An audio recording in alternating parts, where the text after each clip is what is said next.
What is going on, everybody? Welcome to the Fear the Hive 1155 podcast. I am your host, Dom, and this is Steven. As you can see, we are without Jason today, but it's because he definitely wanted to be here, but he's got to pay the bills, so it is what it is, man. Totally get that. Man's working hard right now. Super hard. He's 12 hours into a double shift. Yeah, that's what he was saying. Actually, it's 8. He's 13 hours to a double shift. So yeah, that's crazy, man. Rough in these streets. Yeah, that's what happens when you're a manager, man. You know, you got to cover for people. Well, yeah, Jay, we miss you. We miss you, doggy. We miss you. We miss you. Sure, man.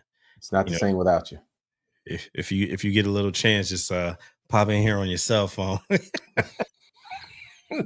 No, if he pop in from work, he gonna be mad. All kinds of mad. He'll be saying stuff.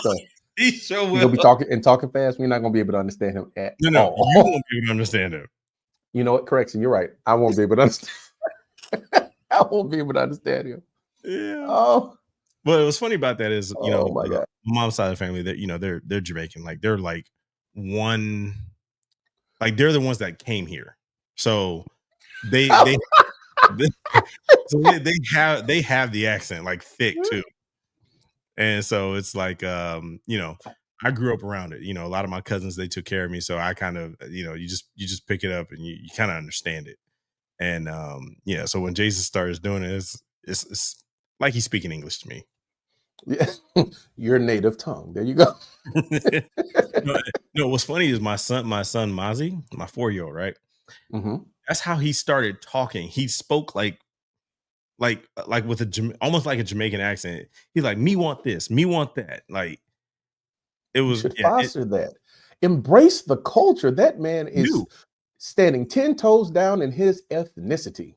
But that's the funny thing, nobody in the house speaks like that until my aunt comes over, who she speaks with him like that. But she only speaks with him like that because she noticed that's how he was talking. Kids know. They be knowing. Right. What's up, Sherelle? How you doing? You know what? I don't know why she just don't get on here tonight. Uh-oh. Yeah, Are you going to get on here tonight? Is it going to be that kind of party? It might be that kind of party. We'll see. Yeah. Oh, she's not ready. She's got work stuff that she's doing. Okay. All right. Well, Hey, the invitation is always there. If you just happen to decide, hey, it's there. We got a nice left third ready for you. Sure do. Oh man. Sure do. But yeah, man, how was your week? My week, man. How was my weekend? My weekend was amazing.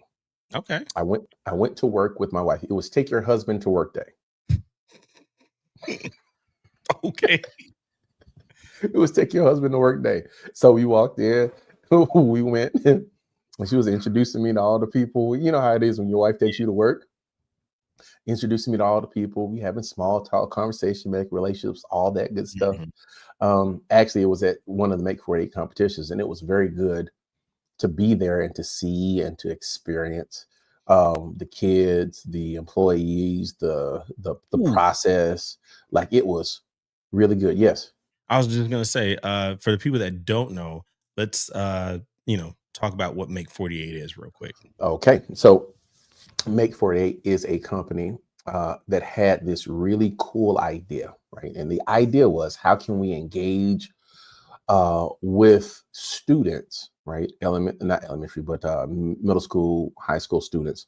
How can we engage with students and help them to understand what it means to have cross-functional learning, and show them and give them an experience of going from idea to product in market. Okay. So the general gist of it is, there's a sponsor that comes in that has a problem, that has a prompt, and they pay for this prompt to be for this competition, right? Right. All right. There are a certain number of teams with students that participate in the competition over 48 hours to take that prompt and to find to create a product as a solution to it. And the team of 3 kids plus 1 mentor, right? The Right. team with the best product that can go to market wins, and that team wins $5,000 and gets to go to the next round of the competition, right? And this isn't exactly, but like this, I'm like 98% batting right now, right? So, and the prompt could be anything. Like if I owned, I don't know, a lawnmower company, yeah, the prompt could be what kind of product, create a product that leverages the new abilities of AI, right? And then you'd have kids come in and they would brainstorm about what kind of product could be leveraged. You know, let's create an AI enabled lawnmower, or let's get a drone that cuts branches because it scans the trees in your backyard and it determines that this tree at this age needs to be cut down. Like, and then Mm. they would, over the 48-hour period, like they brainstorm the idea, they talk to lawyers about the viability and the copyright aspect of it to see whether there's anything else in it that's in market. Together with the tool techs and with their advisors, they create a prototype of this, and Mhm. then they create a design. From the design and prototype, they create like a working model. Then they create the pitch for that model and like a video or a commercial or explainer, if you will, for that. And then they present that in front of everybody, most importantly, in front of the judges and Right. one of the people that are part of the design that gave the prompt. And then there's an evaluation period, and the panel of judges picks a team with the best product that can go to market, and that team wins the money. Like, it's really, really cool, right? Yeah, And that's so pretty these kids, like fourth grade, generally it's like fourth grade to like 12th grade, but sometimes there's some anomalies within that. But to see the things that they come up with, and I can't talk about what I saw this weekend because we signed NDAs because some of these products are actually going to go to Ooh, market. They're actually going, yeah, dude. I you said, signed it. I was like, "Hey, let's go." hey, man, I had to read through that thing. I was like, wait a minute, wait. Oh yeah, no, I signed that. I signed it. Wait a minute, no, okay, I'll sign that too. You gotta have legal Um, representation present. you got to read through everything you sign, right? So, but it's just to make sure that everybody is keeping um, confidentiality, because these products are designs. The company that created the prompt owns these designs, right? They Mhm. buy them and then they bring them to market. And of course, all of this is recorded for a TV show on Roku. I forget the Roku channel, but it shows on Roku, and they're working on some other media outlets to show the show. Right, all of this happens over a 48-hour period. They start on Friday evening, they end on Sunday morning with all of the pitches, and Yeah, it's really, really like it's really cool. that's super cool. That's awesome. Yeah, Yeah, it looks and so like I, the series been going on since 2017. dude, it's dope as crap. Like I knew it was cool, Yeah. right? And I knew the people were cool before I went there. But when I got there, it was even more cool. And now it was like 3 back-to-back 16-hour days, Yeah. but it was still cool as crap. So Nice. That's pretty neat, man. yeah. I'm glad you guys had a good time. Dominique, What? this this competition was in Dallas, Yes. all right, at a private Christian school in Dallas. Really cool people. Met some really cool people, met some really cool friends. I met some fellow Cowboys fans, and I might be going to a Cowboys game in the fall. Matter of fact, not even might. I am going to a Cowboys game in the fall, sir. That's perfectly fine. I'm I'm just, glad I'm you just saying that I'm has glad nothing to do. That has nothing to do with the World Championship Eagles. I'm just saying I'm going to I Dallas I didn't bring it up, but with other Dallas Cowboy friends. I'm Okay. glad you put it out there, but, that's great. I I'm mean, we give respect to where respect is due. Hey, We at give least respect. somebody Respect is from our division won it, man. That's all that matters. really backhanded today. We backhanded the compliments today. How Yeah, was your week, Dominique? Let's switch gears. How was your week, Dominique? my week was pretty good. Highlight of my week last week, I passed my AZ 900 certification, so I am Oh, Azure congratulations. Fundamental certified. Okay. Yeah, so I'm Big things out here. yeah, I think I've caught the bug for certifications. I am already looking at the next one and starting to Hmm. kind of start studying for it. So the next one in my list is the Security Plus, but I might take a slight detour because we have a project at work going on with some hyper converged resources called Nutanix. and I might try to get certified in that real quick. Oh, that sounds real cool. Well, congratulations on that. Appreciate That's big, man. it. Yeah. I really, it was one of my goals for the year, and I kind of knocked it out well before the year was up. So Nothing like knocking out one of those New Year's resolutions early in the year, right? super early. And then we also had the first practice for my basketball team that we're playing in the rec league. And honestly, we're going a little above and beyond, but like most of us, we haven't played in a while, and we're relatively older. So I think the range of ages. Yo, The, so what's the, funny is you tried not to say old, and you said older, and you made it sound worse. You could be like, we're past yeah, our prime. well, Everybody would have understood. yeah. So for everybody listening, I'm 35. So I'm not like super old. I'm like middle of the road. What's this supposed to mean? Nothing. I just said. I mean, if you feel offended, just say that. I'm trying to figure out if I should feel offended. He's like, I'm 35. I'm not super old. What does that mean for everybody that's older than you? What is that? What is it about? They can take it for however they feel, but I'm 35, and well, how did you intend it? Is the question? I'm not necessarily in my 20s anymore. Okay, go ahead. It's okay. I'm not necessarily in my 20s anymore. I actually got to stretch before I get on the court. Warm up a little bit. Back in my 20s. You still young. You ain't got to do all that. You're not old. Right. You can do all that. Back in my teens and 20s, I could just walk straight through the door, be like, all right, let's go. Now it's like, I got to warm up a little bit. Hold on, give me a second. Oh, you take them 2 laps before the game starts? Yeah. Get loose. We had our first practice. There was a shout out to Baseline Hoops. They are a basketball and training place out here. We were at the local rec, and of course it was packed out there. And the team showed up, and I was like, "Yeah, we ain't gonna get no runs out here." I booked this private gym for $35 an hour, 20 minutes before we needed it. Oh yeah, that's pretty dope. And it was awesome. The lady was nice. And almost gave me a business idea, man. Like she buzzed me in. She wasn't even there to open the door. She just buzzed me in remotely. It was like, hey, y'all got it for the hour. And there's a speaker. And it was like an abbreviated court. So like, honestly, it was probably maybe a fourth of a court. And it wasn't as wide as a 3-point line, but it was decent enough. It had 2 goals. And big enough to run. We played some 3-on-3. It was about 7 or 8 of us. We played some 3-on-3. And odd man out had next. And really just started getting back to it, kind of see where everybody was and who essentially. I'm not. It's a running joke. I started the team. I guess I'm the head coach, but on paper I put one of my old coworkers as the head coach. He still hates me for it. He's like, "Why you put me as head coach?" I'm like, "Because you are the head coach, dude. I'm Tony Stark. You're Captain America. You lead the team. I just pay for it. So." All kinds of something wrong with that. Yeah, but yeah, we just it was good. It was good. A lot of us hadn't gotten out and played in a while, so we kind of got loose and kind of understand. Our jerseys came. We ordered jerseys off Amazon, which was the first time I ever did that. Reversible jerseys. With just plain white and black, one side white, one side black. Everybody gets to put their numbers up there. It was like what's your number, by the way? I'm 22, curious. 22. Is there a reason why it's 22? That's my high school number. I've been wearing 22 since high school. Is there a reason why you chose 22 for high school? Yeah. So when I looked at that number, it was just weird. Like that number just stood out to me.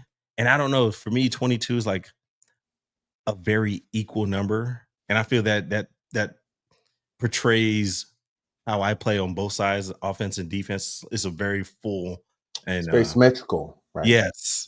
2 and 2, right? 2 and 2. Yes. It's like before you get to Jordan, I'm right there. Yeah. Hey, one before Jordan. Like hey, you got to get past me to get to Jordan. Whatever.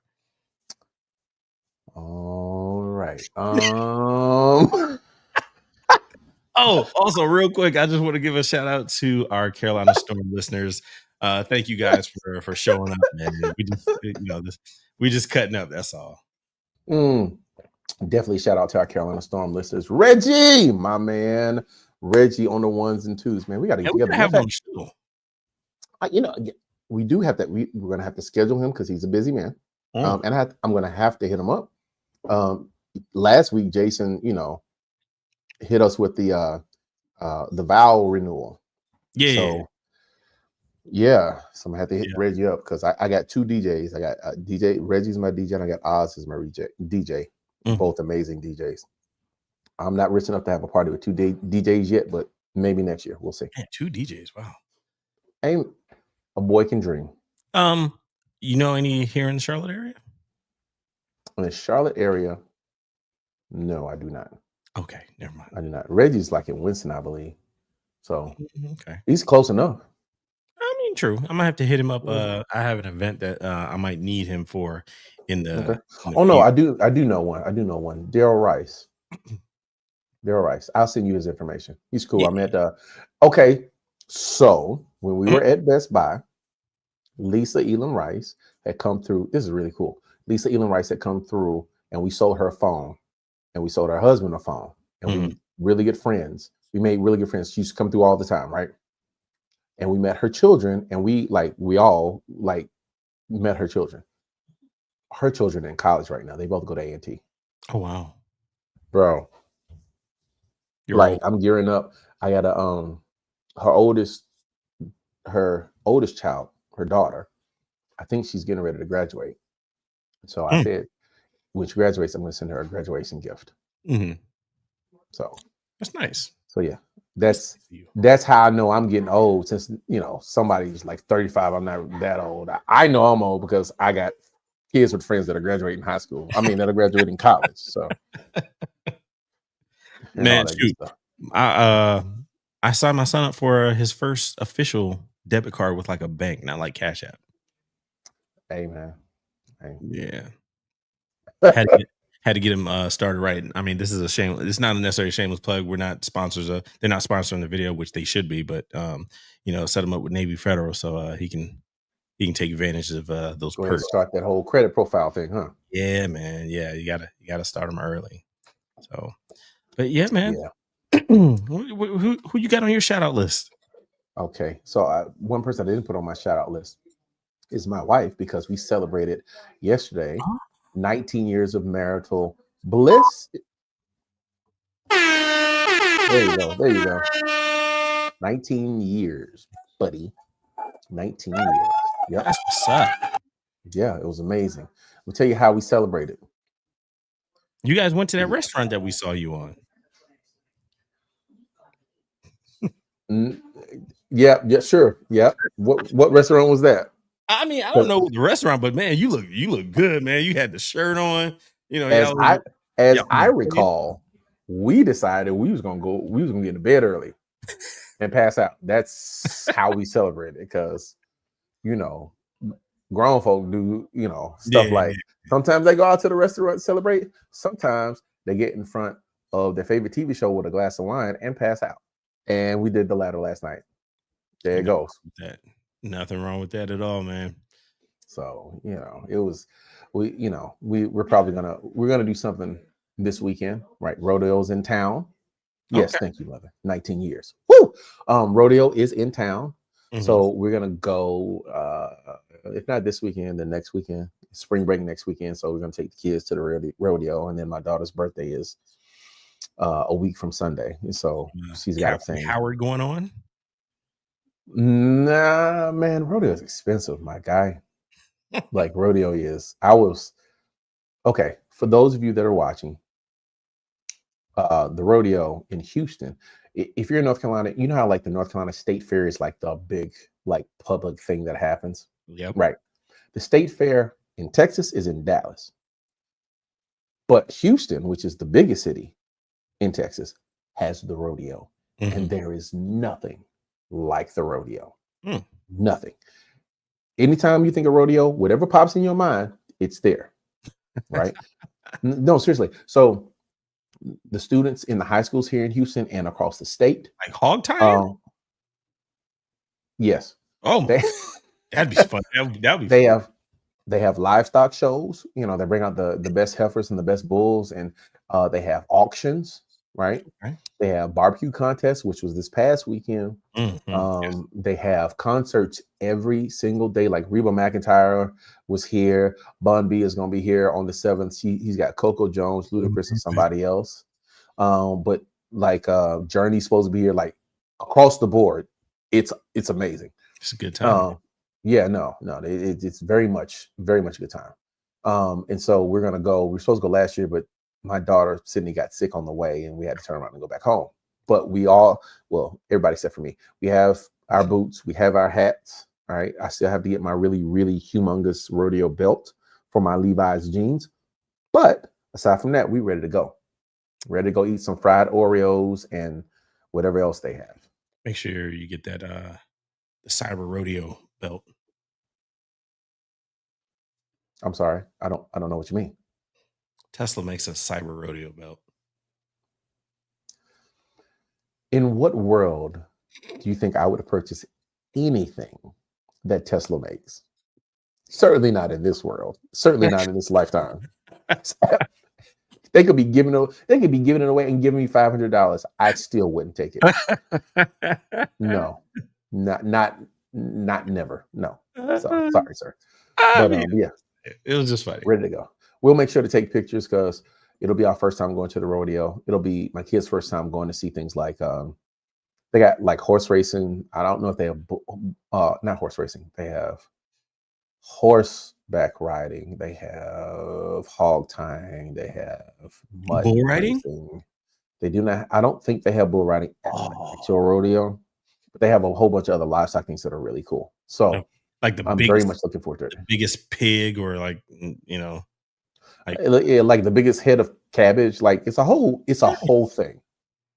Like one of Sam's friends has a cow, has a heifer in the livestock. He's like, Dad, I gotta go. I was like, when? He was like, I don't know. Well, find out that we can go, but so yeah, shout out, definitely cool. What about you? What you got? Man, well, I already gave my shout outs, man. Myself, last week passing that exam, I was okay, yeah. I had been overthinking it anyway, so yeah, it was I finally got over myself. Shout out Whiskey. Hey, shout out to your wife that's holding it down while you've been studying and stuff, man. I'm getting there. Yeah, definitely want to shout out my wife for it because today she made a banging pork chop. It was really good, really well seasoned. She did it in a cast iron skillet. Really, cast? Oh, wait. Let's hang out here for a minute. So she knows how to cook on a cast iron skillet. Is that what you're telling me? Yes. And she cooked the pork chop. Pork chop. It sounds like it was good. Yeah, it was. Sounds like it was really good. I mean, a few weeks ago, my son almost lost his life by putting my wife's cast iron skillet in the dishwasher. She was able to save it. Appropriate reaction, but yes, you can save them. And look, like when I opened the dishwasher and saw it, I was like, ooh. I turned into one of the kids. I was like, "Ooh, you in trouble?" Like, what? I was like, "You put your mama's cast iron skillet in the dishwasher?" I didn't know. I was like, That boy called his auntie and was like, "How do I fix it?" That man was afraid. He was all over. He saw his life flash before his eyes. This was before he went to school too, so he was in there. He was working. He was like, man, he put the oil in there, salt. He was just going. I was like, hey man, you got to talk to your auntie and your mom about that. I just know not to touch it. For those that don't know, a cast iron skillet should never go in the dishwasher. Matter of fact, it never gets scoured as cleaning. It's not supposed to. It's supposed to be clean, but in a specific way. Right? I know there's a generation that knows exactly how to clean a cast iron skillet, and there's a generation that doesn't even know what it is. Right? It's the big black thing that your grandmother used to cook in that used to make all those amazing things. Okay. It doesn't go in the dishwasher. Sorry, I don't understand. That's because you're not human, Siri.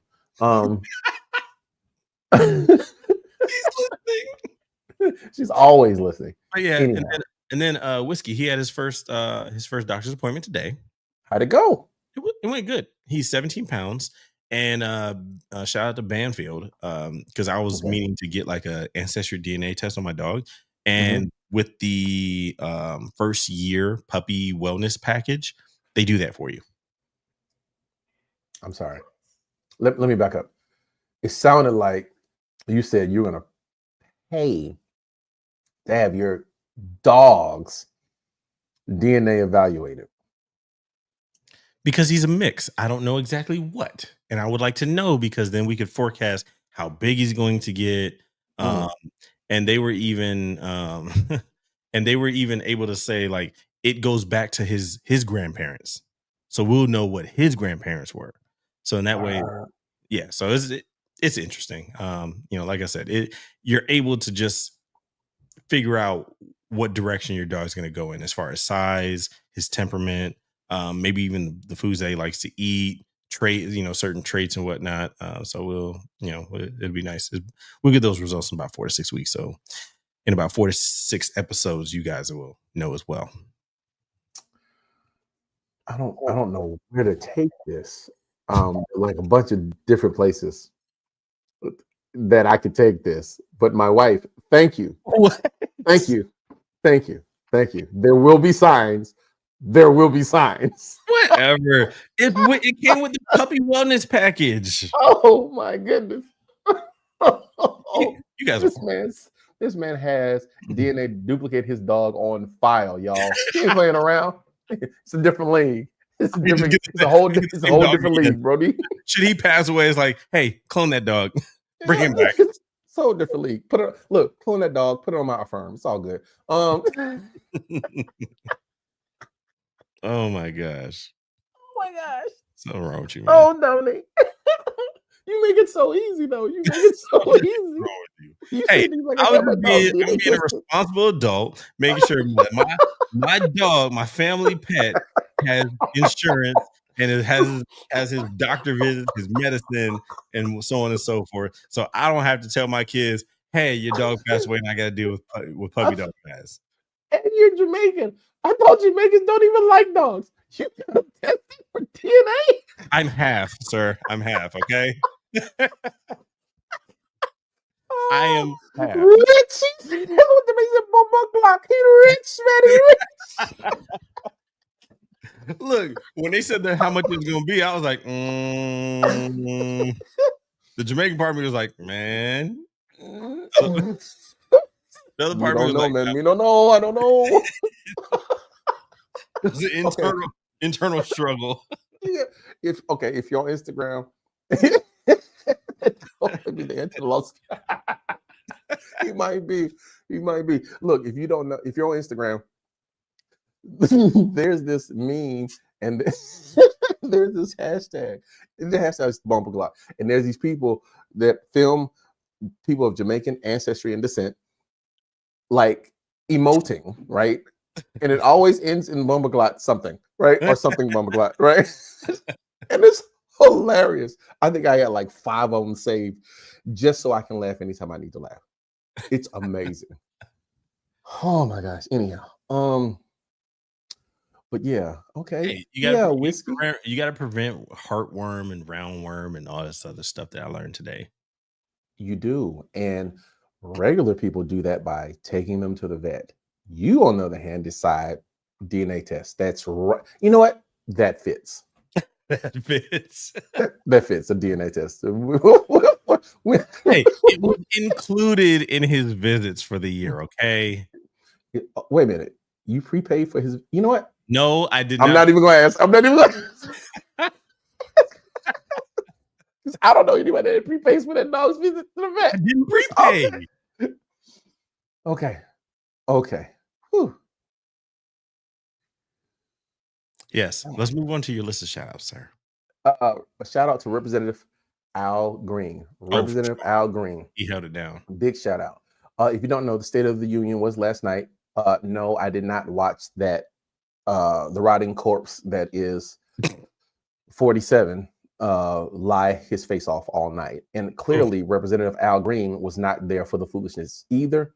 He got, yeah, but he got kicked out in like the first 10 minutes, bro. He was like, I'm not here for it at all. Matter of fact, the first person on record in recent history to be removed from the State of the Union, which is big because what he was saying is that you don't have a mandate to do the things that you are doing, right?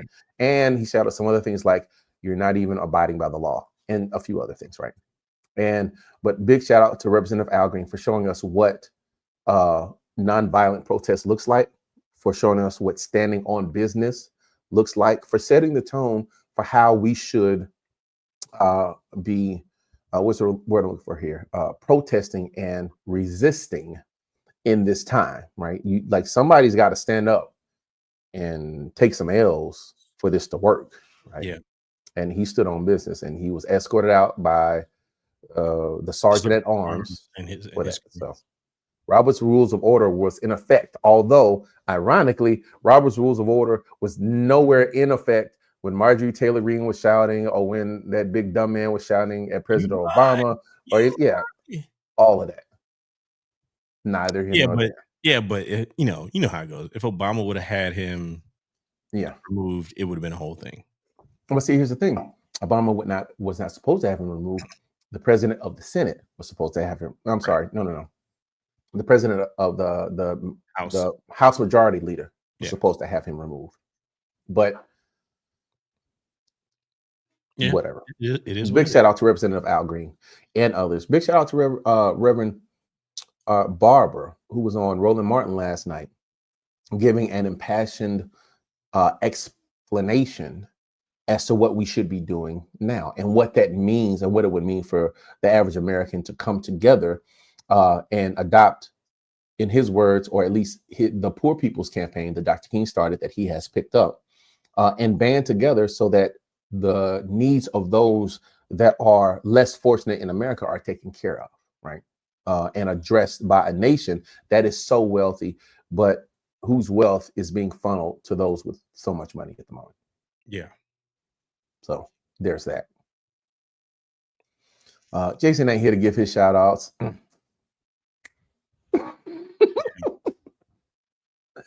But he's gonna phone him in next time. He's gonna send him in by proxy. Yeah, he's somewhere speaking real fast Jamaican right now. I can feel it in my tongue. I can feel it. Yeah. Oh man. So, but he did raise a good question that we might have to revisit when he gets back. He was like, "Yo, I got a topic. We need to talk about it." I was like, "What is it, Jason?" He was like, "Who eats first in your house?" And I was like, "That's interesting." Yeah. Very interesting. Dominic, who eats first in your house? It depends.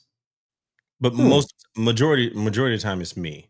But it depends, because if I'm cooking, I make sure they eat first.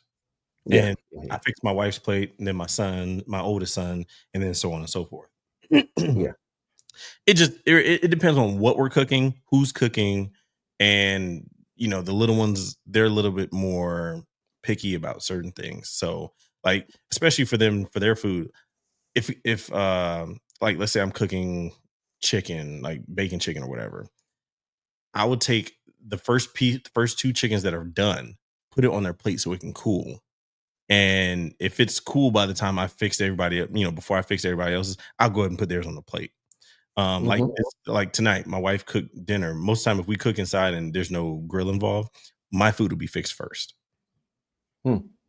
And or if I'm not as hungry, I'll just say, hey, y'all go ahead. I'll fix my own food. It's good. It just depends. But I was really introduced to that even while we were dating.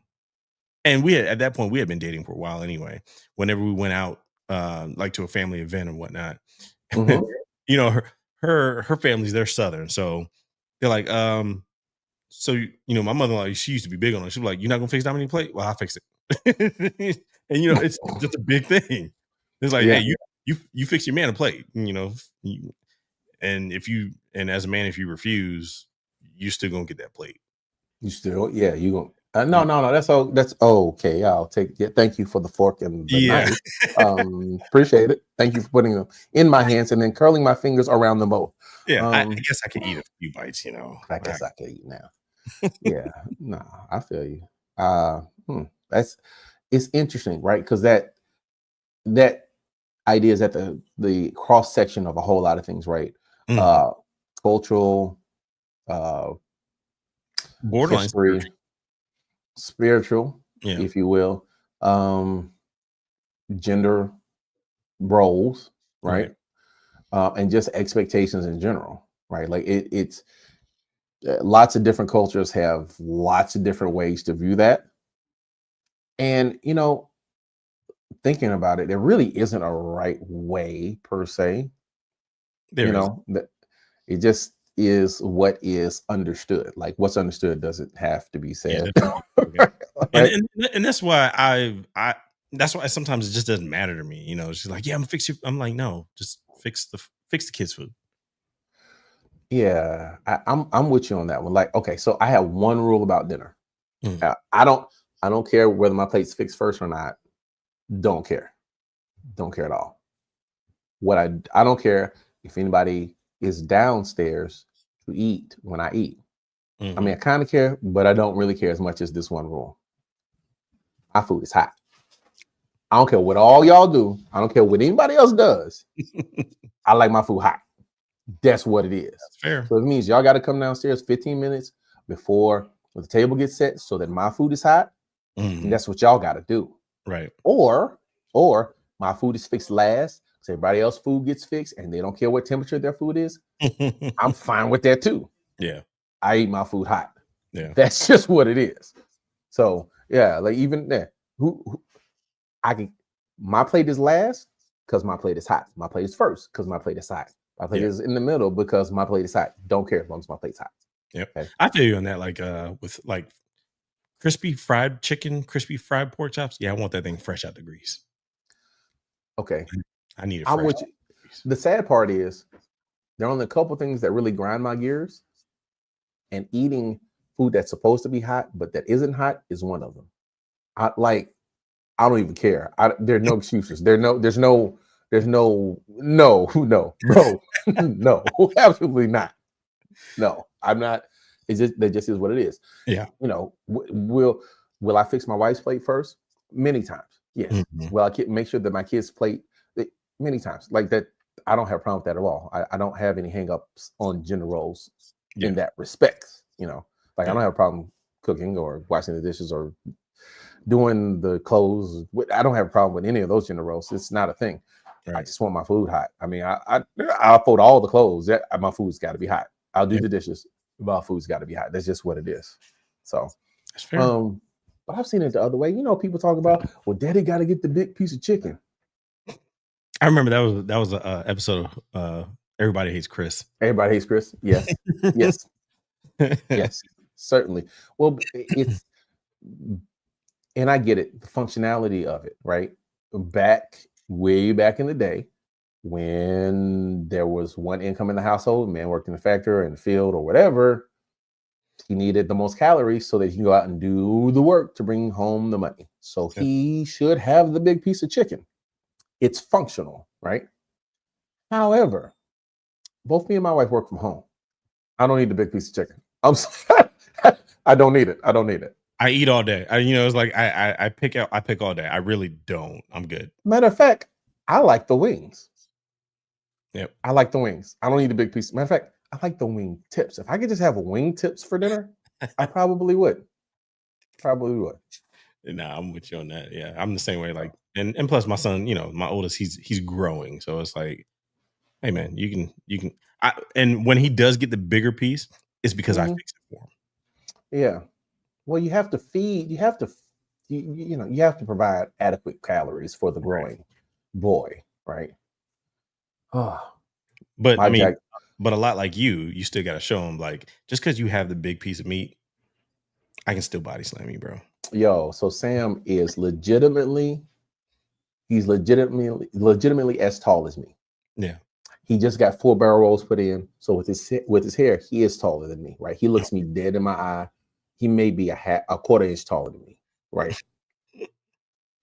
But I am still me. You know what I do once a month? I pick up everybody in the house. Mm-hmm. Everybody got a day. When your day comes, that's what it is. And you've been talking all brolic all month long. I'm not just gonna pick you up and body slam you. That's how it goes. Everybody's gonna know. Let's not forget. Okay, just because I don't mean I can't. Right. Okay. All right. Right. So yeah. And so Fair. Sam, look, Sam's day came right before we were about to go. It's like Thursday, right? Mm-hmm. And Sydney was on a Zoom But I was in the room and I was getting ready to pick Sam up. And the only reason I didn't is because my dog was barking because he don't like conflict in the house because he don't know whose team he's on during the conflict. Yeah. But my He's dog very was barking. confused. My wife was yelling at. And so Sam, I went to pick him up and he just flopped on the floor like he was a 3-year-old. Man, I was like 10 seconds from picking him up like Bane did Batman. You know how Bane did Batman? He picked him off the ground, put him on his shoulder, and just slammed him down. The only reason I didn't because Sherelle was yelling. She was like, "Hey, I'm on a meeting." I was like, "But it's his day. Then you picked up. He's gonna forget." Right. Hey, he's got to get this work. It's his Got to day. get this work. I don't want him to ever try me, not knowing what the outcome's gonna be already. It's Oh, true. that's doing him a disservice. You know what I That's mean? true. So, Hmm. oh my God. Dominique, what's the pettiest thing you've done in recent memory? I haven't done. I haven't scratched that itch in a while. You haven't scratched that itch in a while. The only reason I bring that up is because I was minding my own business on the internet. And I came across an article that said that 50 Cent Oh, you know what? bought the halfway house that Big Meech is living in while he's going through his transition and being on parole. No. Yes. Oh my God. Now, for those of you that don't know, 50 Cent and Big Meech have beef. And 50 Cent is quite likely, Curtis Jackson is quite likely the pettiest man on the planet. With money. With or without money. Let me tell you how petty 50 Cent is. I'm going to give you 3 examples.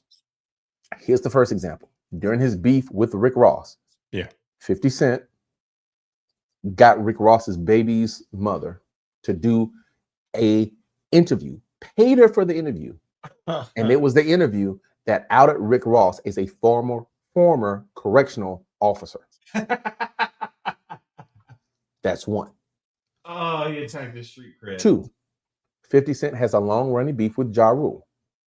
It's really bad. It's so bad that last year, Ja Rule had a show, his first arena show in quite some time. Do you know what 50 Cent did?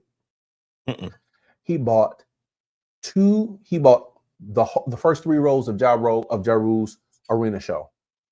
He bought the first 3 rows to make sure that they would be empty. That's fair. That's petty. He had beef with Floyd Mayweather. And as we know, Floyd Mayweather 10 years ago had a problem with reading. 10 years ago, the man still got a problem. I am assuming that he got some help. I'm giving him the benefit of the doubt. What I do know is that it was well rumored that he was not the best reader. And during the ice bucket challenge, 50 Cent you're being nice about it too. 50 Cent said, forget about an ice bucket challenge. Let's have a reading challenge. If Floyd Mayweather can read The Cat in the Hat, I'm going to give $500,000 to his charity of choice. Guess what Floyd Mayweather never did? He ain't never read. I was like, you say that to any other person is like, bet, no problem. 500K, man. I got Cat Hat on my phone. Hold up, bro. the pettiest man. Look, speaking of that, Floyd Mayweather appeared on Fox News the other week, and that's why I say that man still can't read. Still can't read. He still can't read. Oh no, he can count though. No. He pays somebody to do that. No, he can count. He can count to 8 at least. Stay in the 8 count. He can count to 8. Okay, that's fair. Yeah, Floyd Mayweather's a boxer for those that don't know. Anyhow, but yeah. Oh, just random. We're in the random thoughts portion of this. I got sent a video last week. This woman was an MMA fighter and she was losing and she was in a submission hold and she got choked out, but she wouldn't tap out and she peed on herself. Dominique. Okay. All right. If that's you and that happens, do you immediately retire or do you try to salvage your name by fighting again? I mean, to know you're getting choked out, know you're losing consciousness, and to conscientiously still not tap out, I don't know. That actually shows a lot of determination, really. And to wake up in a puddle of pee shows poor decision making. No, it shows that you lost all bodily function. Bro, if I wake up in a puddle of pee, whatever it is I was doing at the time, I'm retired from. I'll never do it again. I'm sorry. That's fair. It's not happening. Not happening. Like, Yeah. come Nah. on. Yeah. Like you can see, I mean, and you still lost. So and you still lost. And yeah. even like you can see her legs shaking, right? And then her legs go limp for a moment, and then they jerk, and all of a sudden you see this big puddle of water, and you go, oh no. I watched it like 3 times. I was like, did she really let herself Oh no. almost die? No. Yeah.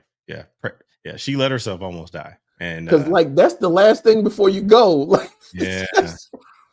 Oh yeah. She was committed. oh my gosh. Anyhow, I will die in this ring. Like, no, you didn't quite die, but you did pee on yourself. If she dies, she dies. What's her nickname? What's her nickname now? She has to have a nickname now. Mrs. Peabody. Mrs. Peabody. I'll take it. I'll take it. I'll take it. I'll take it. Oh man.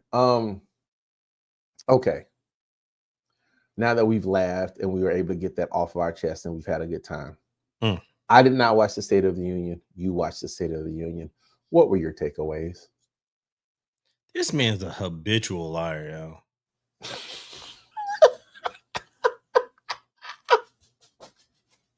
Like, my God. Like, how can you stand? So it's two parts. How can you stand up in front of?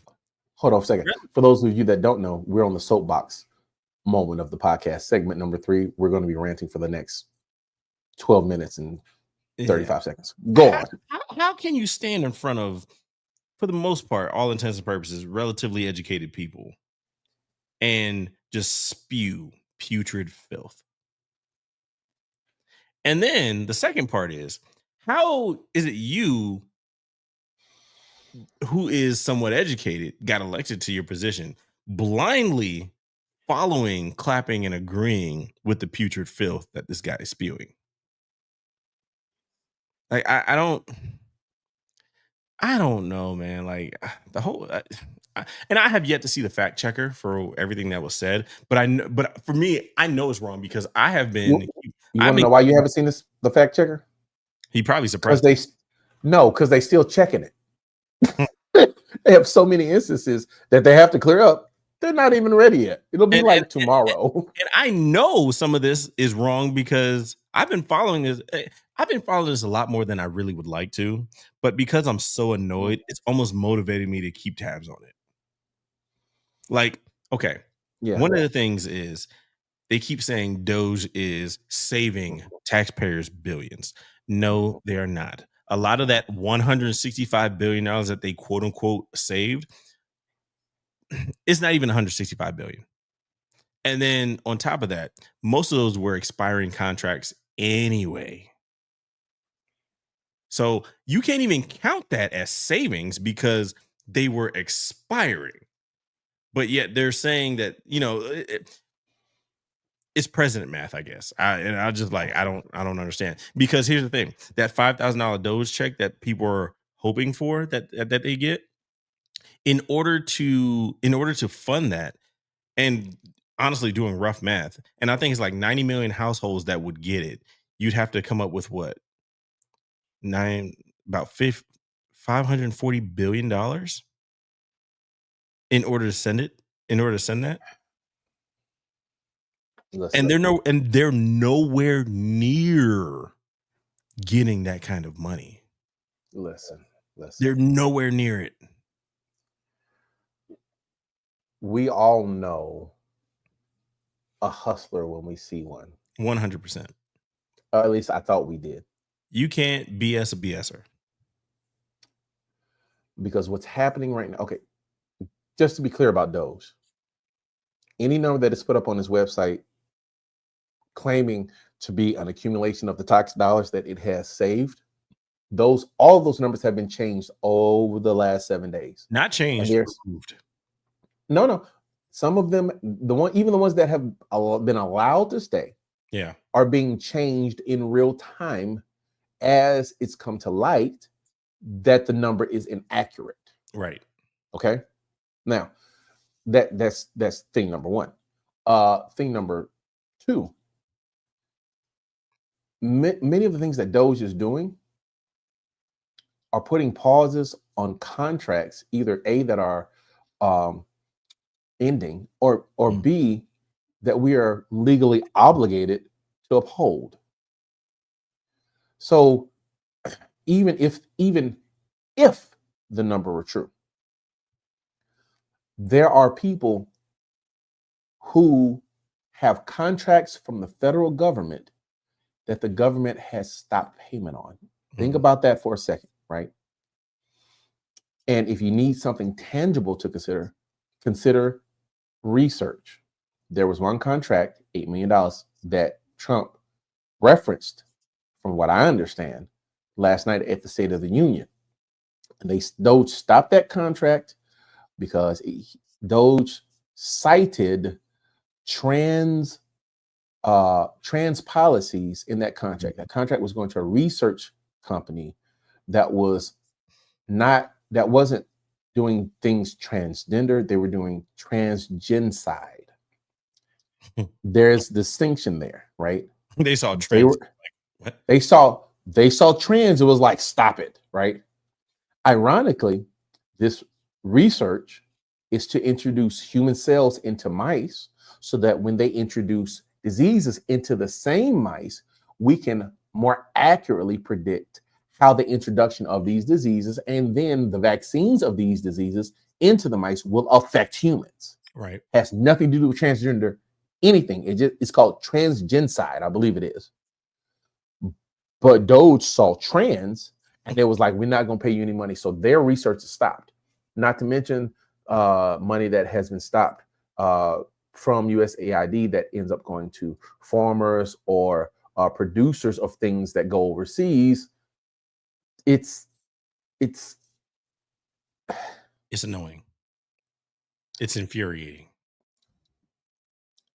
Iowa just advanced a bill to a state Senate that the Senate is going to vote on and likely pass, making it a crime to provide vaccines that use mRNA technology. Stupid. Now, and speaking, go ahead. I'm sorry. I was going to say, for those of you that don't know, it's the technology that allowed us to vaccinate for COVID, and it is the technology that will allow us to vaccinate for every other airborne illness that happens going forward, because we're not going to have the time to wait to create a vaccine from the actual disease. Yes. Finable. Matter of fact, they made it a crime for doctors to do it, and they are going to fine insurance companies $500 per dose that is issued. That's gonna be smart. Stupid people are going to be the downfall of this country. Yes. Yeah, what are you about to say? Yeah. So two things. Trump also said he was boasting about, we withdrew from the World Health Organization. Mind you, this was the precursor. And the reason why, honestly, the reason why we weren't really prepared for COVID, because he did this the last time. He did this the last time, yes. Which I don't like. To me, I'm like, dude, if anything, we need to be on that, because we need to be prepared. But then two, there's a growing number of cases of measles that's making a comeback in the, I believe, the west side of Texas. And no, Brody. No, not just the west side of Texas. I was in Dallas this weekend, got an alert to almost 200 cases of measles in Dallas. Which makes it. We're not talking about Lubbock and El Paso. We're talking about San Antonio. We're talking about Austin. We're talking about Dallas. We're talking about Houston. Which is crazy, because most of us, doesn't anybody remember when you used to get the chicken pox and whatnot? Because I remember when I was a kid, it was just like chickenpox, but then measles was like on the low end because it was kind of phasing out. But that's because we have vaccinations. Vaccinations have effectively stopped the chickenpox as well. Because at some point I looked up and I was like, wait, when are our kids getting the chickenpox? And my wife was like, no, they vaccinated against that a while ago. Vaccines eradicated, for the most part, both of those diseases, unless Right. you come into contact with someone that is so carelessly imbecilic Yeah. about how health works and about how the government works that they say, I don't want the vaccine. And then they put everybody in danger by not getting one. And they facilitate a measles outbreak like the idiot that came from West Texas to San Antonio on Valentine's Day with the measles, but without symptoms, that didn't have the vaccine and gave it to another 100 people. Yeah. Just Sorry. because you don't Yeah. you don't show signs of having it does not mean that you do not carry it. You can And to carry me, measles without having the measles and symptoms. to me, Yeah. it's dumb because you have all these anti-vaxxers out here, but then also at the same time, it's like, well, now they got rid of the mandate for the schools, and it's like, no, you idiot. The schools are even with having healthy kids and vaccinated kids, they still bring home diseases, and so now you're creating a petri dish that if measles becomes a bigger thing, your kids are going to bring it home and they're going to bring it home to you, whoever else. Like I was, growing up in a military community, you had to get the vaccines anyway. And I'm not saying that I'm not saying that they don't cause side effects and whatnot. But I mean, do you really want your kids to do you want measles, mumps, polio? Because the last living dude on an iron lung just died not too long ago. And that was just from getting the polio. That was just from getting polio. Like your life stops. There is a certain segment of people who think that they know more than science. Bobby Kennedy. Okay. I was talking to my mother this weekend and I said, how is he going to be the head of human health and human services when he can't even talk? My guy, I'm sorry. You can't speak, you can't be ahead of this department. But yeah, people in their rush to disbelieve the government and to be skeptical and cynical, right? Like the cynicism of Americans, particularly those of um, differing political opinions, right, is going to be the downfall of this country, right? We eradicated measles, we eradicated polio because of vaccines. And then all of a sudden, people just like forgot that the only reason that the only reason that you can reasonably not get the measles vaccine and still be okay, it's because so many other people got the measles vaccine, right? Yeah. That's the only reason that it Yeah. works that way. And to be so callously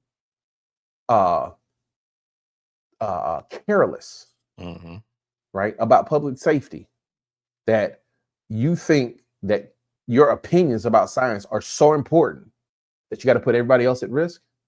That man, it grinds my gears. Diphtheria, Right? It rubella, makes whooping cough, and here's the thing. Here's the other thing. Right? tuberculosis. I was getting to the point. There's like 8 of them, right? They're the vaccines that you get before your kids have to go to school, right? The vaccines that you have to get for your kids to go to public school. Yep. Because school is a petri dish, and the only way to survive it without getting measles, mumps, rubella, polio is to get the vaccine. Yep. All right. On a separate but additional note, it shows you how many people don't understand how government works, particularly when we're talking about removing the United States from the World Health Organization. Yeah. Right. That's a I major mistake. heard someone explain the other day, the only reason that Ebola did not make it to the United States was because the World Health Organization and the USAID treated Ebola in Africa. Yep. That's the only reason it didn't make it to the States. I think there was like 1 or 2 cases, but they quarantined those people. Like there were 2 cases, yeah. But the way that they knew how to handle the measles, the Ebola vaccine was because we spent billions of dollars in Africa to build up their infrastructure, to give them the diagnostic tools, to give them the supplies that they needed, so that on that continent they could tackle Ebola so that it never got here, so that we would never have to deal with it. And then when it got here, because of all the lives that were lost and all the money that we spent over there, we knew exactly what to do over here so that 2 cases didn't turn into 2,000 cases. Right? Yeah. And not for nothing, it's the reason why USAID is so important, because everything that it does is to make sure that whatever is happening in the world never happens in the United States. Yeah. Right? Like, that's the sole purpose, reason why we spend so much money in foreign policy, right? We want to make sure, we know that the world is jacked up everywhere else, but to make sure that their jacked upness never makes it to the United States, we spend money over there. Yeah. And guess what? That money's worth it. Same with those condoms that went to Gaza. Bro, please stop. We spent $8 billion so that Ebola never made it here, right? That was worth it. Yeah. Right? Yeah. $8 billion being 0.00002% of the federal budget. Yep. It was well worth it, right? $8 billion over 2 years. And that's the interesting thing. You gotta understand. Over 10 years. But yeah. You gotta understand $2 billion to how much is spent in a year on using with the government is a drop in the bucket. It's absolutely nothing, right? And for people to be applauding cutting the aid the USAID provides all over the world, right? Much of that aid still gets funneled into the pockets of small businesses, of farmers, of producers of things here in the United States. Mm-hmm. Like, thank you. You know what? Now that you brought that up, not only a roadkill connoisseur, this man, he's famous for getting a brain worm because he was eating bear meat that wasn't cooked properly. We're talking about Robert Kennedy Jr. Bobby. And so all of these things, it makes it really hard to have faith in the direction that the United States is going in. Oh, absolutely. I don't trust it anymore. Like I borderline trusted it, but then after this, it's like, you know what? I really don't trust it, because all the picks and whatnot, you're just like, you picked what? Look, and people don't even understand how bad it is. Let me tell you how bad it is. Europe just decided to spend almost $1 trillion over 10 years to build up their military because they can't count on the United States to be the broker of peace, right? Germany just put together an $800 billion package over like 8 years to build up its military and its armaments, because the United States cannot be counted on to provide protection and diplomatic offsets to what's happening in the world. For those of you that don't know what that means that the United States is no longer the leader politically, militarily in the world. It has the largest military, yes. But when the world thought that the United States would be the arbiter of the right thing to do, they did not need to spend money on their military. Right. They spent money on advancing their culture and civilization and buying goods from the United States. Right. They would buy rockets from the United States and planes from the United States. Boeing, Halliburton, all these people that make these things, other countries would buy them. It's the reason why people are mad about sending all this money to Ukraine. You idiots. Nobody's actually sending all of this money to Ukraine.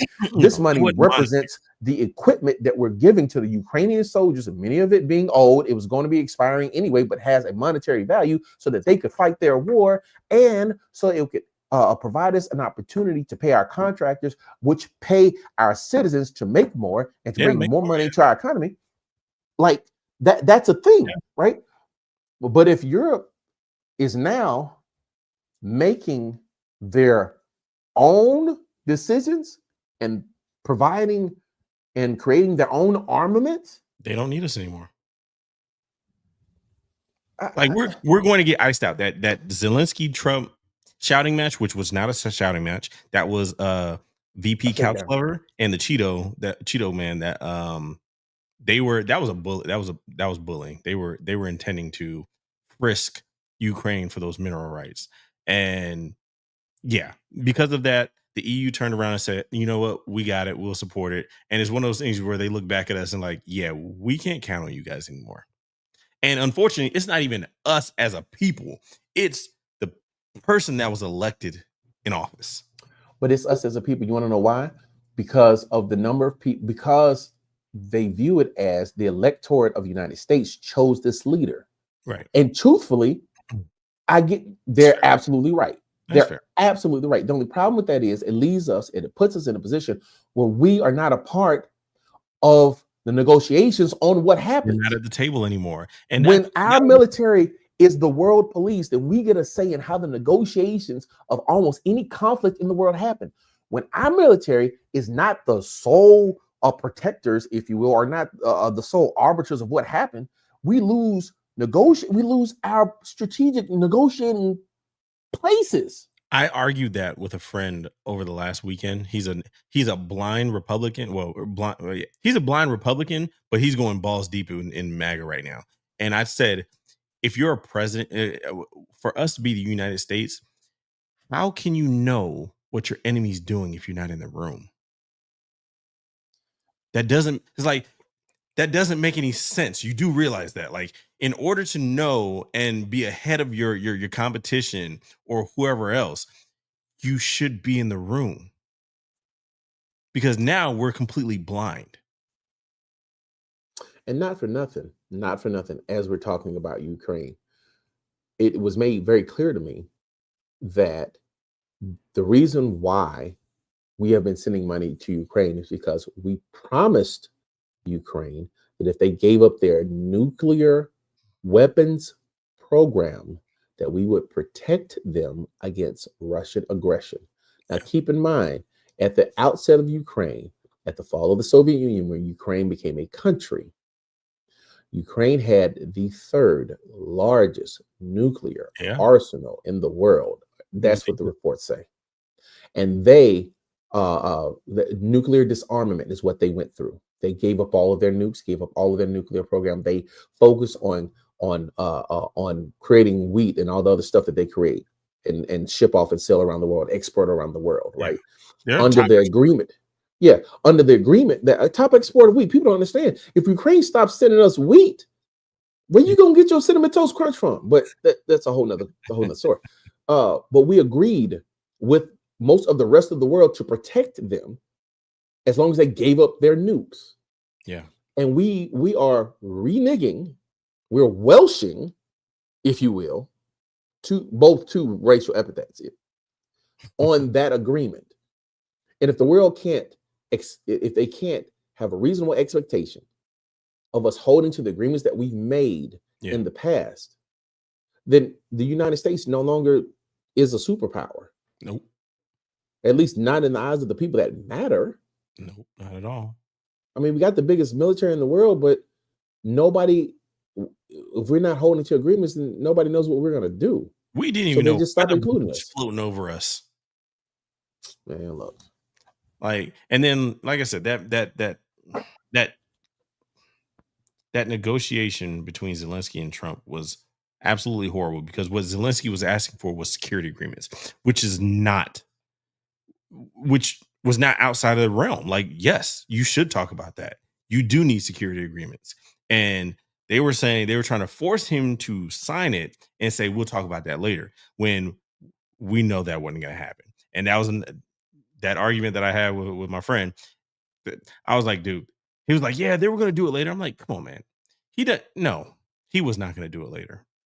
He was not, because that minerals deal was worth like $500 billion. They wanted them to give up $500 billion of mineral rights. They have enough to export $1 trillion a year. That is a lot of that country's GDP that they were getting ready to fleece out of them.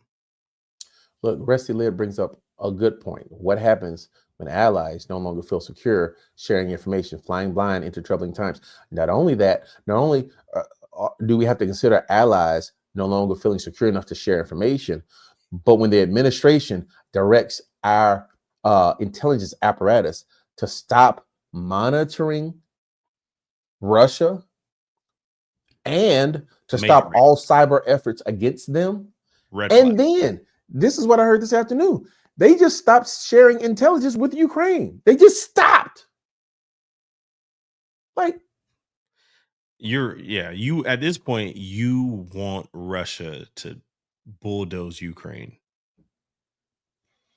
Like somehow, some way, say what you want, feel how you want about me and what I'm about to say. But at this point, it is undeniable, for me at least, that I don't know who's paying Trump to bring down the US to allow Russia to take Ukraine. Because if Russia takes Ukraine, all the other bordering countries in Europe, in Eastern Europe, are in danger. Yeah, it is a hostile takeover, and at some point, Trump was promised something by Russia. Come on, man. He was promised something. We already know that.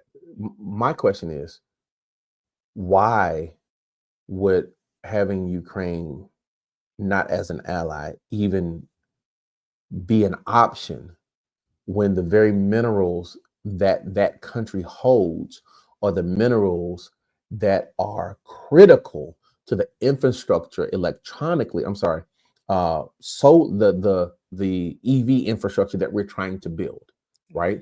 Like, we need those minerals, just like we need African minerals for our cell phones. We need the lithium from Ukraine for our vehicles and other things. A major part of it, yes.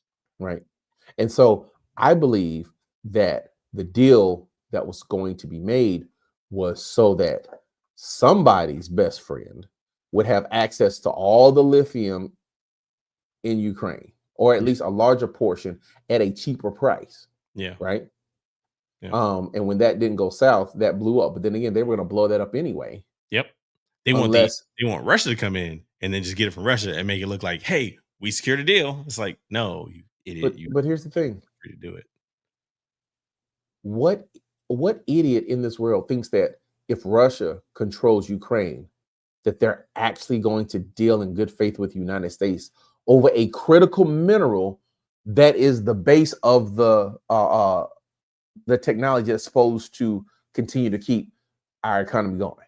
It's the same idiot that thinks having Zelensky and Putin sign a ceasefire when Russia has already violated that ceasefire over 20 times is a good idea. It's the same idiot. Is it time for us to get off of our soapbox? Because we got to talk about Paradise and everything else that makes us smile before we go. We got like 17 minutes where we got to get out of here. Is there anything else you want to rant about right now before we talk about things that make us smile? No, I'm pretty sure something happened this week that I can save for next episode. Yeah, I'm pretty sure as well. Are you watching Paradise? Absolutely. And if you're not, you should. Did you see the season finale? I saw the season finale. You know, it was so good. I almost forgot the man could fly a plane. I was like, wait, when did he learn how to fly? Oh, yeah, that's right. Oh, okay, yeah. I was like, wait, what? There are a couple things that I admire. I admire when a storyteller closes subplots. Yeah. Right. I don't like hanging subplots or in subplots that are not valuable.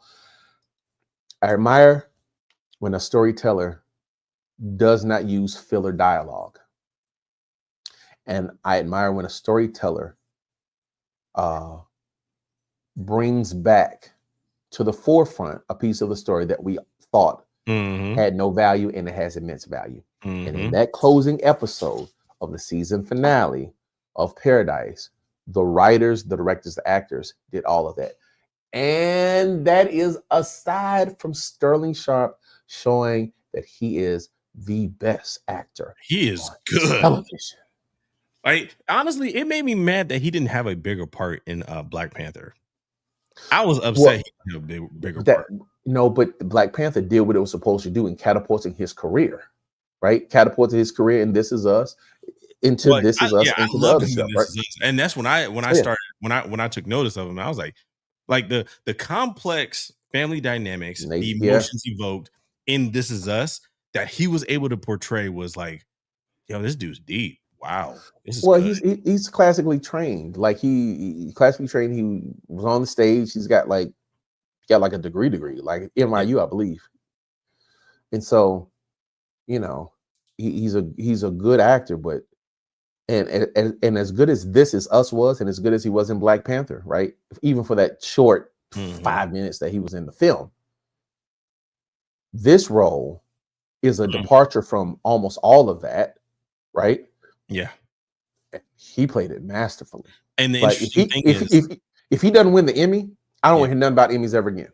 yeah. The I don't want to interesting hear thing nothing about is Emmys. the character that he played in the beginning was very stoic, stonewall. Yep. And as the episodes went, he softened up and you saw more and more of who he was, who this character was. Even Yep. down to the last episode, you were like, wow. Because at first you're like, it's kind of standoffish. You're like, dude, he's got a stick up his butt. Like, Yeah. what's Why you being a jerk? Why are you being a jerk to everybody? Like right? he, you know, And then the they situation unraveled the mystery as to why. And then even when and as they all. unraveled it, this character became softer. And it was just like, whoa, Yeah. this is Well, he good. became softer, but he also became edgier at the same Yeah, time. yeah.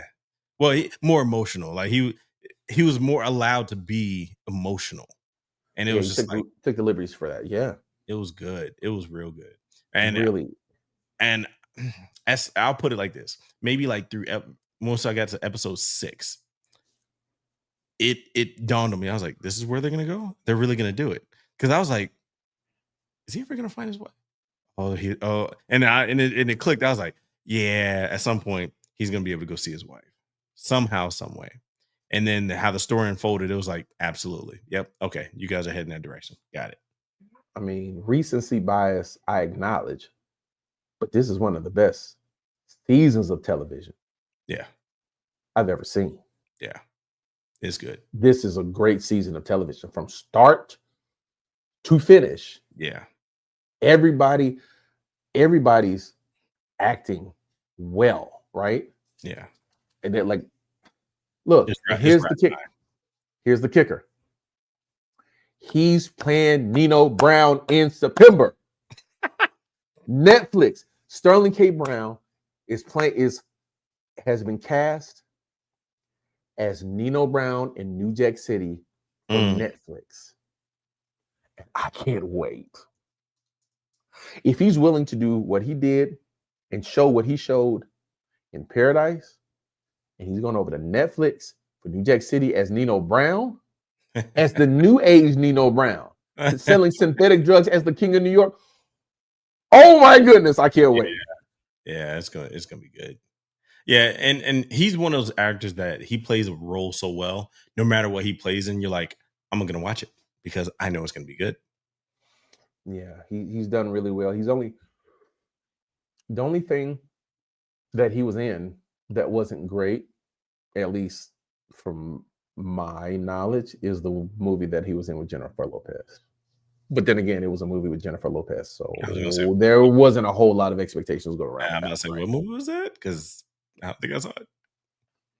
right? I saw like a clip of it. No, correction. I saw a piece of it, and I was like, I like Sterling Brown. I like Sterling K. Brown. I can't watch the rest of this. This is bad. This is really bad.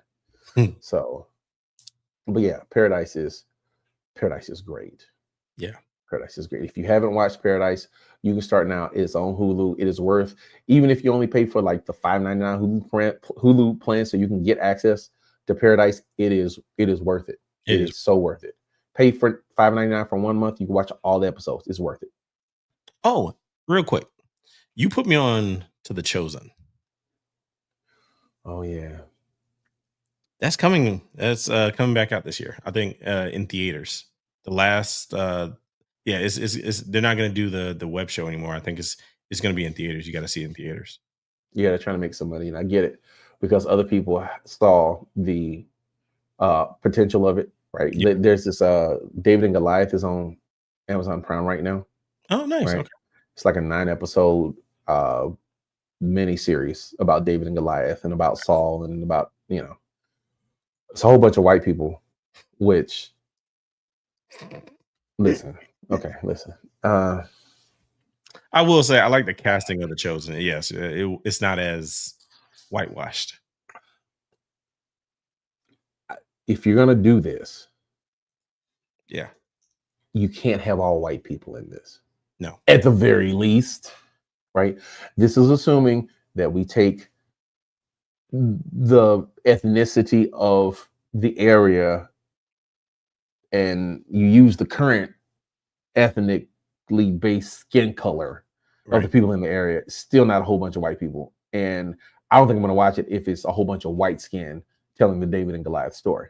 If it's brown skin, I'm probably going to watch it, or at least I'm going to give it a try. But I'm at this point in my life where, okay, look, there are certain things that just need to be addressed. And one of them is you can tell a story without white skin and it'd be okay, right?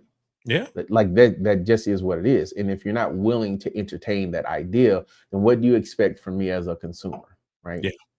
You know what I mean? Like I like white stories, just like I like stories about women, like white center stories and women center stories and Asian center stories. Like I'll watch all of them, Yeah. because they have value, right? I'm not at this point in my life.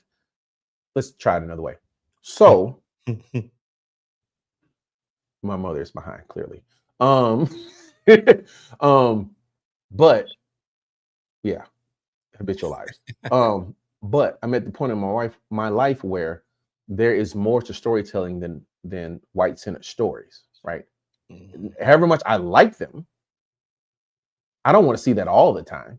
I want to see stories that center a woman's thoughts and a woman's feelings and a woman's decisions, right?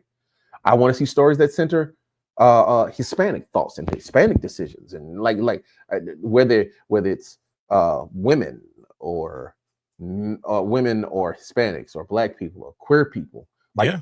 I want to see those stories, because from a story as a novice of a storyteller, I have value. I see value in stories that are across the board, right?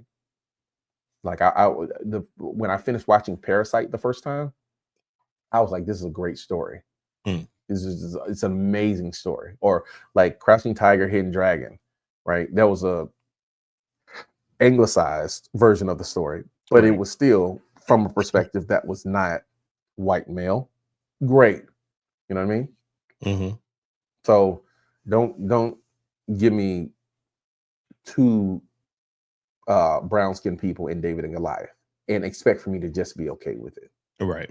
Okay, so there's that. But I'm gonna give it a shot and see where it is. Prime It's example, House of David. yeah, House of David. What Conclave? I'm gonna watch Conclave probably tomorrow, Mm-hmm. right? That's a story about like white men, and I get it, and I want to watch it. But David and Goliath, not the same. It's not the same. So It's there's fair. that. There's that. But yeah, Chosen, interesting. I got some issues with Chosen, but not really big issues. Like people, as long as people don't look at it as a documentary or as Yeah. No. autobiographical, Yeah. then No. I think we're fine. Right. I But mean, what it did show light to me on is it was interesting to see that Jesus cracked jokes. okay.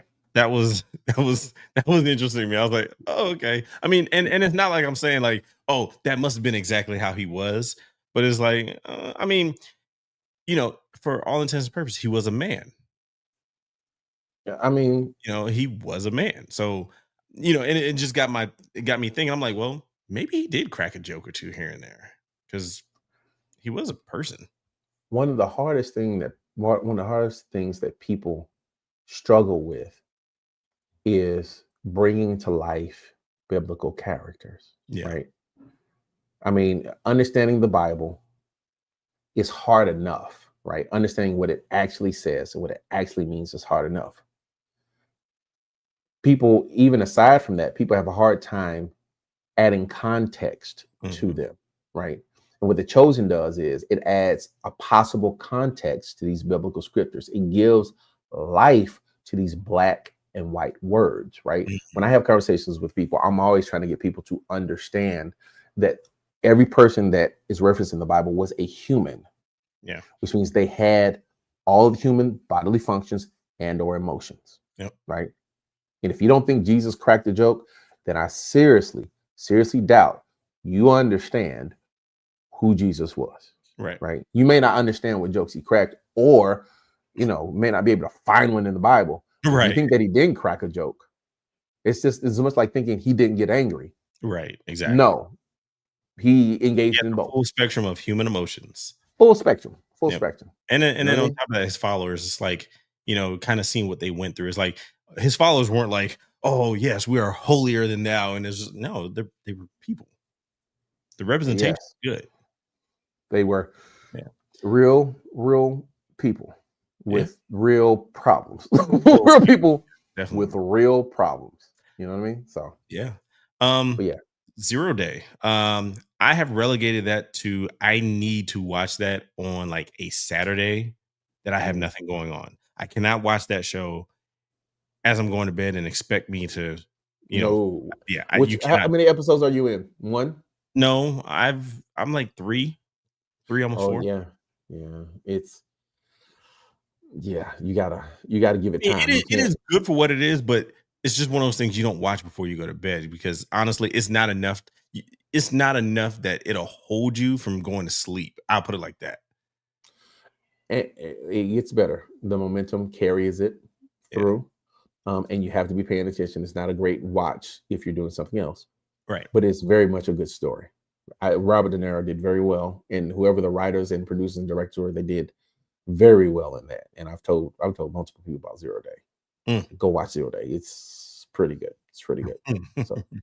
so there is that. Daredevil came out. Yeah. Dude, I'm in the middle of season 2 of the original. Yo, I'm season 3 on the rewatch. yeah, I'm trying to finish it so I can go ahead and jump to that. And Yeah. yeah, I think we covered this last week, but I think they're greenlighting the rest of the others too. So like Jessica They're thinking Jones, about it. Luke Cage, Iron Fist.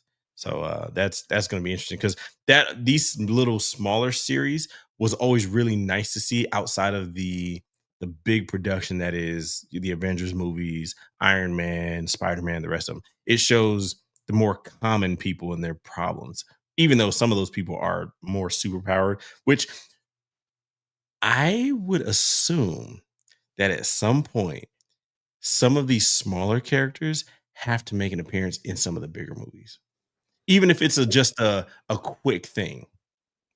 Well, that's why you do it. That's Yeah, exactly why you do it. I mean, what you want is to be able to bring more people in to the movies. To do that, you can leverage your television audience, which may not watch all of the movies. Like there are people like you and me yeah. that will watch every Marvel movie, no matter what it is. And then when you see it all connect together, be like, yeah, well, they talked about that in that show. And you're like, people are like, wait, what? It's like, yeah, go watch it. Like there are only two Marvel series that I have not watched start to finish. One of them is Agatha, right? That's Didn't finish that. yeah. Although I hear the ending of Agatha makes watching Agatha very much worth it. Agatha and the Wolfman. I didn't watch that. I didn't watch The Wolfman either. I did not watch the Wolfman. Yeah, Um, I didn't care to watch that. so, but the people that watched just Falcon and Winter Soldier, the people that watched just uh, you know, what was the one with Scarlet Witch and Oh, WandaVision. yeah, only watch one division, right? The people that only watched Daredevil. You want those people to watch the associated property. So when Daredevil turns up in Spider-Man, the people that watched Daredevil but that didn't really mess with Spider-Man, Yeah, yeah. but like the Daredevil Spider-Man storyline, will be there for Daredevil in Spider-Man, no matter how long he's on screen, because he's probably I mean, only going to be on screen for even 15, during the 20 minutes. rewatch, it's just amazing because it's like this dude was blind. Well, he had It, superpowers, dude. well, Let's not trip. Come on, I he mean, he what, was blind, yeah, but he wasn't. But still, like, yeah, he's blind, but it's just, and it's like the fact that he carries the cane around, it's just like, you don't need the cane. Like, what are you Yeah, doing? the fact that he's scamming. Come on, man. You know you don't need this cane. Like, you don't need this stick to know where you're going. Like, because in multiple scenes, he throws it away and starts climbing a building. And you're like, huh? The question I have is, do you like memorize where you left your stick, or do you just have like a whole bunch of them? Because he's always throwing the stick away. Exactly. Billy, I said the same thing today when I was watching the episode. I was like, so he's got like a bunch of those, right? How many sticks you got, homeboy? But then also, I'm surprised that the walking stick isn't also the baton he uses to beat people up. It'd be too, I guess. and give it away. I Give it guess. away. So anyhow, all right. We've done what we've come to do, ladies and gentlemen. Oh, For our Carolina Storm audience, thank you for watching. Yeah, we have to clip this up because we went way over. But we want to thank you for watching, hanging out with us, hearing us rant, hearing us Jason, give we big miss shout you. outs to our wives. Jason, we do miss you. We needed some Trinity fast talking today. We'll get it double dose next week. Yeah, for sure. Yes, Auntie. Glad that you're in here. Hope that you enjoyed it as well. For everybody that's watching, make sure to like and subscribe.